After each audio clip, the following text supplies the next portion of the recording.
Halo teman-teman semua, selamat datang di Jurnal Tiada Tara yang kedua. Teman-teman semua,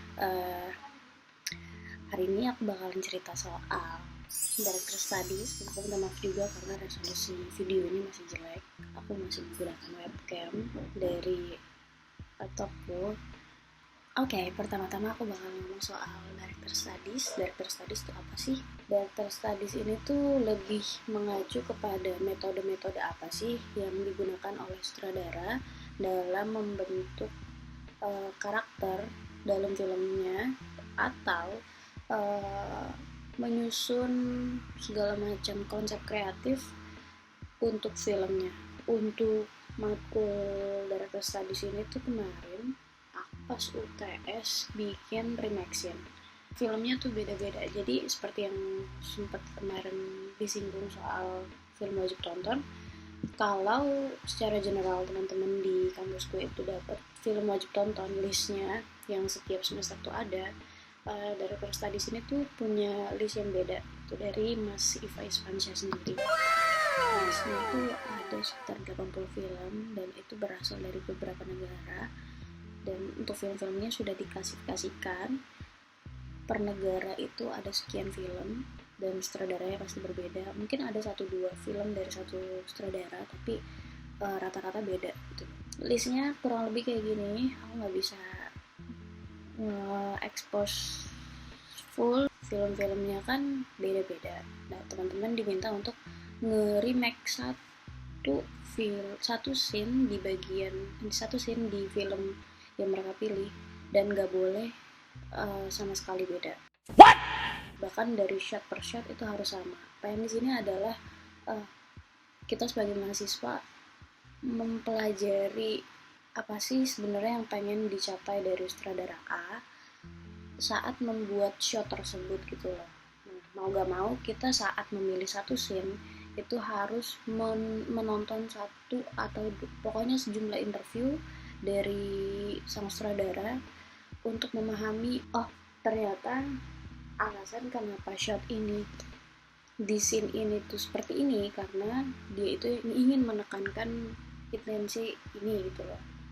Bahkan dari wardrobe atau mungkin dari lokasi itu kita harus benar-benar sama. Ya enggak, maksudnya bukan benar-benar sama ya, susah juga kalau misalkan film Korea tapi kita harus terbang ke Korea dulu buat UTS juga. Maksudnya untuk latarnya itu sama gitu. Jadi misalkan scene-nya itu ada di gurun pasir mungkin ya, kalau misalnya di Jogja ada gumuk gumuk pasir di daerah Parangtritis mungkin ya, itu bisa dijadiin alternatif. Pada akhirnya kita belajar, oh ternyata scene di dalam film tuh bener-bener ada skornya ya, nggak mesti semuanya tuh harus 10 gitu loh. Ada mungkin scene yang emang skornya tuh cukup 5 atau 3 aja tuh udah cukup untuk mengejait bagian-bagian cerita dari film tersebut gitu. Kalau di UTS-nya ada remaxin, nah ini adalah hal yang cukup berat sebenarnya di semester 2. Kita masih anak-anak cere, masih baru kenal film tuh kayak gimana. Kita UAS kemarin tuh diminta untuk bikin jurnal. Jurnalnya tuh sederhana sebenarnya. Jurnalnya cuman berisi, nggak cuman sih. Jurnalnya itu berisi 15 sutradara Asia dan bagaimana mereka mendirect filmnya. Gak mesti panjang, cuman satu director itu satu halaman, tapi harus berisikan satu, bagaimana dia mendirect aktor. Yang kedua, bagaimana dia mewujudkan visi ke gambar-gambarnya dia seperti apa. Dan yang ketiga, gagasan apa yang sering dia bawa dalam film-filmnya. Itu. Ini nggak boleh ada opini pribadi. Jadi kita harus benar-benar nonton film-filmnya dia, harus yang nontonin interviewnya dia.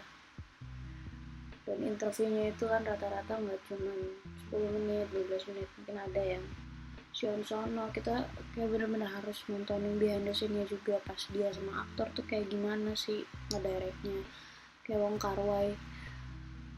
Pada akhirnya nggak cuma soal sutradaranya doang, kita juga harus nyari soal aktor dan aktrisnya itu tuh ngomongin soal si director kayak gimana ngedirectnya. Jurnalnya udah ada. Kalau misalkan temen-temen berminat untuk ngedownload, boleh banget, aku bakalan taruh di deskripsi linknya.